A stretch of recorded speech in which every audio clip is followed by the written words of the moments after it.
du Trisac. Il déconstruit la nouvelle pour que vous puissiez la construire à votre manière. On revient sur ce qui s'est passé le 8 février 2023. On le sait, là, Pierre-Denis Saint-Amand, au volant d'un autobus foncé sur la garderie éducative Sainte-Rose, il a causé la mort de 2 enfants, Maëva et Jacob, a blessé 6 autres enfants grièvement. Avec nous, on a la maman de Jacob qui a perdu la vie, Marie-Christine Cloutier. Madame Cloutier, bonjour. Bonjour. Bonjour, merci d'être avec nous. D'abord, mes condoléances. On va commencer par l'essentiel. Je ne sais pas si vous voulez, là, mais juste un mot sur Jacob, juste qu'on sache qui il était, ce petit garçon de 4 ans qui a perdu la vie. Jacob, c'était un petit wise. Jacob, il avait plus que 4 ans. Il m'a déjà demandé à quel âge il allait mourir. Ah, Donc, oui. il m'avait déjà dit, moi, je vais mourir à quel âge, maman? Ben, j'ai dit, vieux. Ah, vieux comme papa? J'ai dit, ben non, bien plus vieux que ça. Vieux comme grand-papa? Ben non, encore plus vieux que ça. Donc, Jacob, il était très vite. Jacob, il aimait beaucoup sa sœur. Jacob, il aimait la vie. Ouais. C'est un enfant de 4 ans. Oui. Puis il n'y a pas de mots, puis on n'ira pas là, Mme Cloutier, parce que ça ne donne rien. Là. Puis la peine que vous devez vivre, c'est privé, puis ça vous appartient, puis c'est à vous et votre famille. Là, il y a une lettre qui est sortie qui est vraiment troublante parce que on parle de la grande sœur de Jacob, qui avait 7 ans, je ne me trompe pas, au moment des événements. En plein ça, elle allait avoir 8 ans, un petit peu de temps après. Là. Et on parle des laissés pour compte. Qu'est-ce que vous voulez dire? Ben nous, à l'IVAC, on est considérés comme des victimes. Donc, on est indemnisés à vie pour des soins psychologiques. Tandis que des enfants comme Anne-Sophie, qui sont des frères et des sœurs, sont indemnisés à 30 séances pour toute leur vie. Donc, Anne-Sophie, c'est arrivé à 7 ans. Elle a maintenant 10 ans. Donc, elle a déjà épuisé la moitié de sa banque de séances. Ce qui veut dire que on ne sait pas, là, nous, quand le trauma va refaire surface. Là. Ouais. On ne sait pas quand est-ce que ça va régénérer. On ne sait pas si ça va être dans 5, 10, 15, 20 ans. Puis là, elle n'aura pas de ressources. Oui, on va toujours être là pour elle. Mais il y a peut-être des parents que leurs enfants, ils n'en ont pas de ressources. Donc, nous, c'est vraiment cette injustice-là. Pourquoi? Nous, on est reconnus comme une victime, mais pas eux, pas elle. Vous, Mme Cloutier, vous parlez des adultes, des parents? Oui. OK. Et là, sa grande sœur, elle, est-ce qu'elle a des signes? Est-ce qu'elle va bien dans les circonstances? Oui, Anne-Sophie va très bien. C'est une enfant, hein, un enfant, c'est très résilient. Ouais. Ça s'adapte, ça doit comprendre. Donc, tu sais, pour l'instant, ça va bien. Mais comme je vous disais, dans un futur rapproché, éloigné, on peut pas le prédire.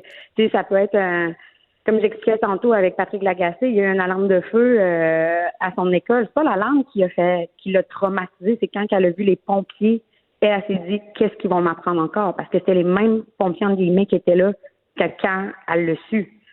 Donc là, c'est là que tout a chamboulé, puis que là, elle a capoté, puis qu'il a fallu que les intervenants de l'école la rassurent que tout était correct. Là. Ça, c'était peu après les événements? Absolument, oui.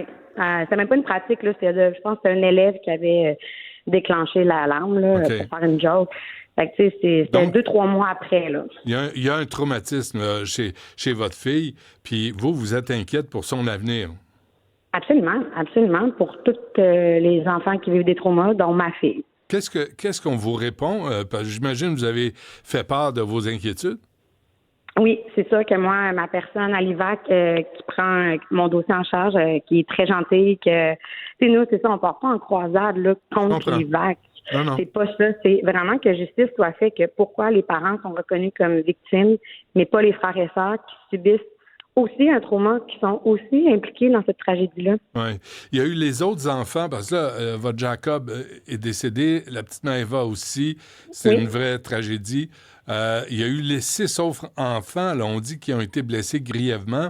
Est-ce qu'eux aussi ont de l'aide ou est-ce qu'eux aussi c'est compté où il y a 30... est-ce qu'on limite l'aide qu'on leur apporte? En théorie, eux, vu qu'ils étaient dans la garderie, ils ont eu des blessures, pour certains graves, mais tu sais, même si c'est juste physique, entre guillemets, le psychologique est toujours là. Ouais. Donc, eux, ils seraient indemnisés à vie, à ma compréhension. Là, tu sais, j'ai pas questionné tous les parents, mais c'est moi, une des questions qu'ils m'avaient posées, c'est est-ce qu'elle était dans la garderie quand c'est arrivé? Non, elle était à l'école, tu sais.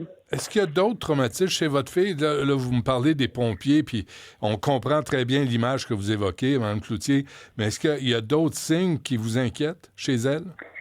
Ben, c'est difficile à dire. Tu sais, comme je dis, elle est jeune. C'est sûr maintenant, elle a la conscience qu'elle peut perdre un être cher à tout moment. Ouais. Elle peut dire bye le matin, puis le soir, il sera plus là.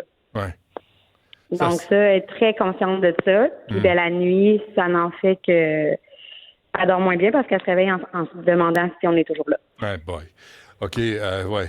Puis, ce que je comprends, là, puis, tu sais, je vous pose des questions, Mme Cloutier, là, pour qu'on comprenne ce qui arrive, puis qu'on comprenne, tu sais, la question que vous soulevez. Mais vous avez, votre famille et vous avez déménagé, là, depuis les événements. Oui, on n'habite plus à Laval, on est rendu dans la région de Québec. Oui, parce que on peut imaginer facilement que ça devenait insupportable de vivre dans le quartier où vous avez perdu votre petit Jacob. Ah, absolument. Nous, à tous les matins, on marchait pour aller à l'école et après à la garderie ou vice-versa. Donc, on refaisait quand même encore le trajet pour aller porter notre fille. Et ensuite, je croisais les amis de Jacob à tout moment, les parents, tout le temps avec des regards de pitié. Puis je les comprends aussi. On ne sait pas quoi dire à des personnes qui ont subi ce qu'on a subi en quelque sorte. Là. Ouais. Qu'est-ce qu'on doit dire?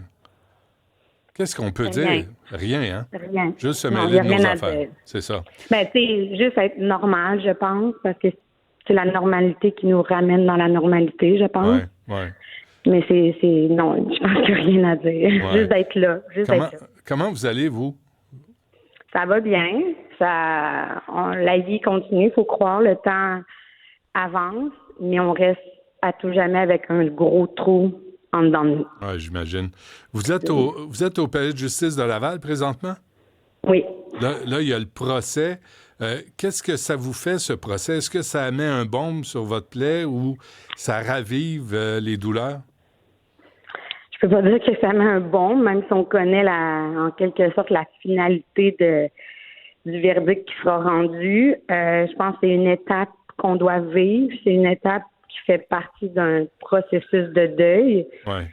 Je peux pas dire ça fait du bien, ça fait pas du bien. Des fois, il y a beaucoup qu'on se dit ça n'a pas d'allure. Donc, mais mon combat est vraiment pour ma fille puis pour les enfants. Je pense que ça, c'est ce qui me rattache aussi. Oui, j'ai une question, puis vraiment, Mme Cloutier, là, je vous pose la question, mais je m'en venais ce matin, je pensais à vous, là, puis je me disais, est-ce qu'il y a moyen de pardonner à ce Pierre-Denis Saint-Amand? Là? Comment vous sentez face à ça? Je pense pas. Non, hein? Je pense pas. Moi, j'y pense pas personnellement. J'y pense pas. Fait que peut-être ça l'aide, mais je pense pas que le pardon pour aider mon deuil va être là. Ça, je ne pense pas. J'y pense pas non plus. Tu sais, c'est pas quelque chose que je veux embarquer là-dedans. Donc, non, je comprends. OK. C'est ça. Fait que là, finalement, vous demandez un peu d'aide pour votre fille, mais que votre fille soit aussi le symbole de tous les autres cas qui ne sont pas aidés par l'IVAG, en tout cas qui sont aidés de façon limitée. Avez-vous eu des retours sur cet appel-là? Du ministre, non. Pas encore. On a su qu'il voulait travailler là-dessus. Comme, tu sais, nous, notre fille, c'est un exemple, mais c'est un exemple parmi tant d'autres exemples aussi. Puis, tu sais, on le voit aussi, là, on parlait du palais de justice puis du chauffeur, tu sais, on le voit que peut-être que s'il y avait eu des soins, il aurait été mieux. Tu sais, nous, c'est ce qu'on veut prévenir aussi, là, que nos enfants soient pris en charge, là, puis que la société aille bien, là. C'est tout ce qu'on veut, dans le fond. Oui. Puis qu'on les remarque, ces problèmes et ces signaux-là, puis qu'on intervienne. Écoutez, je sais pas si vous avez quelque chose à dire sur le procès en cours. Moi, je veux pas vous amener là où vous voulez pas aller. Alors, non, pour l'instant, non. Parfait. Écoutez, Marie-Christine Cloutier, tout le monde, évidemment, pense à vous, là, puis, tu sais, on pense à vous. Vous n'êtes pas seul, mais vous l'êtes quand même, là, mais quand même, tu sais, moi, je souligne votre courage de sortir dans les médias et d'être capable d'aborder cette question-là, si ce n'est que pour votre fille. Vraiment, je vous dis un gros merci pour ce que vous faites pour la société québécoise, puis les autres qui vont pouvoir en profiter plus tard. Mme Cloutier, merci à vous, puis portez-vous bien. Merci à vous. Au revoir. Au revoir.